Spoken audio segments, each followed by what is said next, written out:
Welcome to This Week in Tech, the show where I review what's going on in the tech world. So, without any further ado, let's get into this.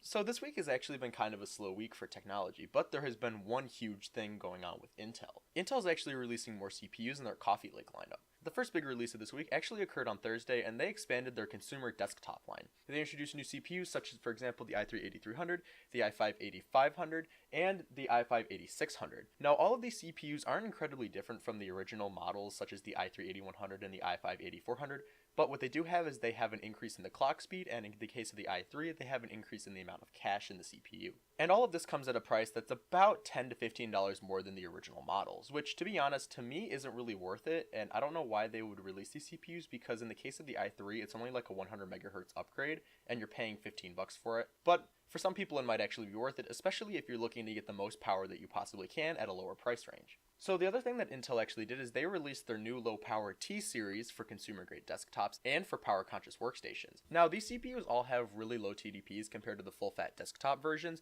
but what they also have is they have a lower clock speed and they use a ton of less power. For example, all the CPUs that Intel released, they released the i7-8700T, which is clocked at 2.4 GHz. They released the i5-8600T, which is clocked at 2.3 GHz, the i5-8500T, which is at 2.1 GHz, the i5-8400T, 1.7 GHz, i3-8300T, 3.2 GHz, and the i3-8100T, which is clocked at 3.1 GHz. Now, the one thing you'll notice is that these clocks are all really low compared to the full-fat desktop chips. And that's true because what they're doing is they're actually designed to last a lot longer than the original chips, and they're also designed to use a lot less power. All of these chips have a 35 watt TDP, and to be honest, a 35 watt TDP is actually really good if you're looking for power conscious gaming. Well, not necessarily gaming, but these T-series chips are more meant for OEMs, and they're also meant for mobile stuff. So thank you all so much for watching, and I hope you guys enjoyed the first This Week in Tech episode. If you want to watch more of these kinds of videos, don't forget to click here for more videos. And if you want to stay up to date on all the latest tech news, don't forget to subscribe.